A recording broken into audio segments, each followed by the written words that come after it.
Salam damai, salam bahagia bagi kita orang-orang yang dikasihi dan diberkati oleh Allah di dalam Tuhan Yesus Kristus. Saya sedang teringat pada sebuah ilustrasi khotbah yang cukup berkesan bagi saya sehingga beberapa kali saya gunakan dalam khotbah.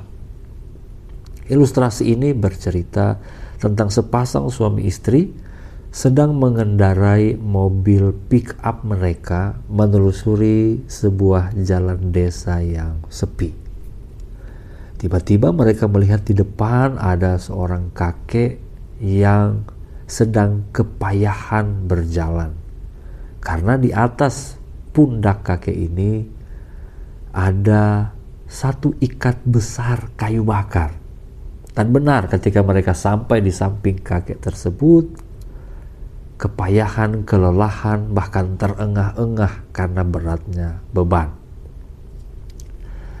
Sang supir lalu menawarkan, "Kakek, ayo ikut dengan kami.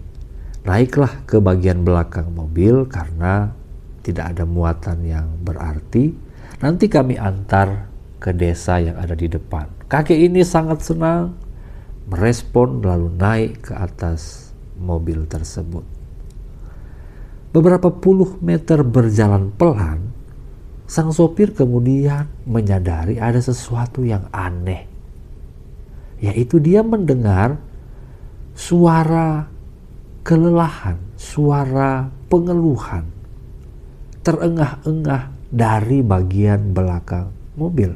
Karena penasaran, dia mengatur kaca spionnya untuk melihat ke belakang dan menemukan sebuah pemandangan yang aneh tetapi lucu sekaligus ironis.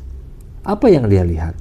Kakek tadi sudah naik di atas mobil, tetapi di atas bak mobil pick up itu si kakek tetap berdiri dan tetap memikul kayu bakar berat itu di atas bahunya. Ya, tidak heran dia tetap kelelahan, bahkan mengeluh, terengah-engah, capek. Nah, ilustrasi ini sering dipakai untuk menjadi gambaran bahwa ada saja orang Kristen sudah di dalam Tuhan, sudah di dalam kasih karunia Kristus, orang percaya, beriman, beribadah, tetapi menjalani hidup tetap dengan pengeluhan, kelelahan, tetap dengan terengah-engah, kecapean karena banyaknya tantangan dan persoalan.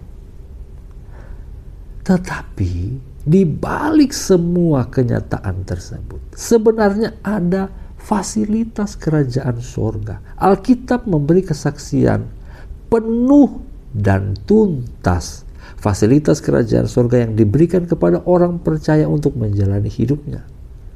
Si kakek tadi hanya perlu menurunkan beban di atas bahu ke atas bak mobil. Lalu dia bisa duduk dengan tenang menanti perjalanan tiba di desa di depan mereka. Demikian juga dengan kita. Kepenuhan berkat kerajaan sorga itu Tuhan sediakan. Segala fasilitasnya itu lengkap. Tapi apakah kita mau gunakan atau tidak? Yakinlah jika itu digunakan dengan tepat, maka kehidupan orang percaya tidak kelelahan namun penuh kemenangan.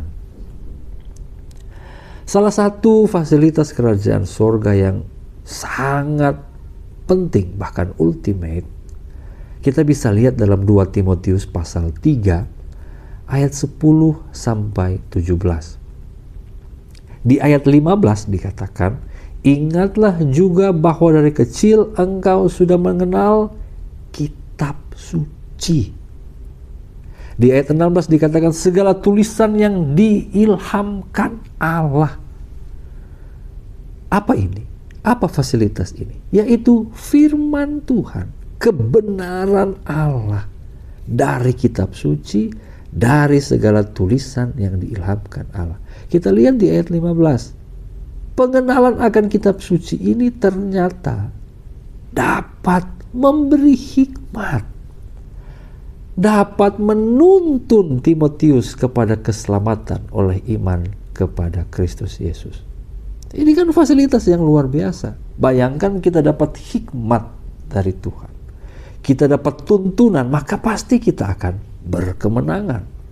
Di ayat 16, segala tulisan yang diilhamkan Allah bermanfaat. Apa manfaatnya? Untuk mengajar. Berarti kita tidak perlu bodoh, sebab diajar oleh firman.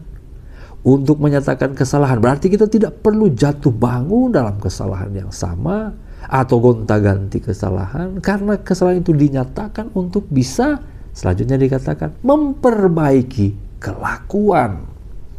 Lalu mendidik orang dalam kebenaran. Dengan demikian, ayat 17 katakan, dengan demikian, dengan firman, dengan kitab suci, dengan kuasa tulisan yang diilhamkan Allah. Kalau kita terjemahkan secara lebih luas, dengan mendengar khotbah, dengan mendengar perenungan firman, dengan membaca sendiri. Ayat 17, dengan demikian tiap-tiap manusia kepunyaan Allah diperlengkapi, difasilitasi untuk setiap perbuatan baik. Sehingga ketika kita terjun dalam kehidupan sehari-hari untuk berbuat baik sebagai orang-orang percaya, kita sudah mampu, kita pasti menang karena ada kelengkapan fasilitas dari Allah. Bapak, Ibu, saudara-saudari yang diberkati Tuhan, Timotius ketika menerima surat ini dari Rasul Paulus sedang dalam keadaan yang sangat sulit, bahkan berat. Mungkin dia sudah kelelahan, terengah-engah dalam kecapean, karena pada tahun 64 Masehi terjadi kebakaran besar di kota Roma.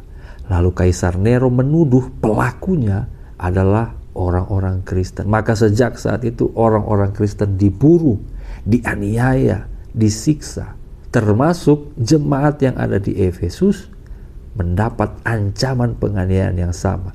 Timotius, hamba Tuhan yang masih sangat muda, terjebak dalam situasi sulit. Mungkin dia sudah merasa tidak mampu, mau bagaimana, solusi apa yang bisa saya tawarkan.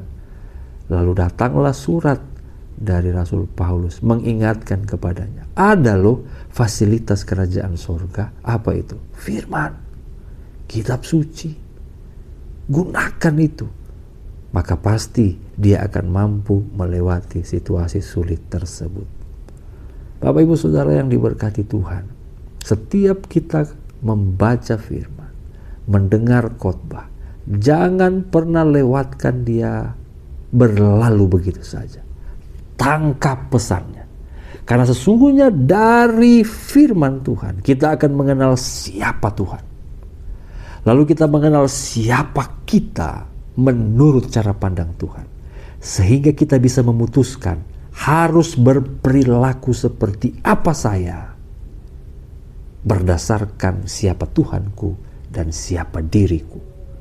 Kalau ini sudah mampu kita kombinasikan, kita pahami dengan benar, kita tidak lewatkan kesempatan, maka kita akan berubah menjadi orang-orang yang kuat, orang-orang yang menang apapun tantangan yang harus kita hadapi.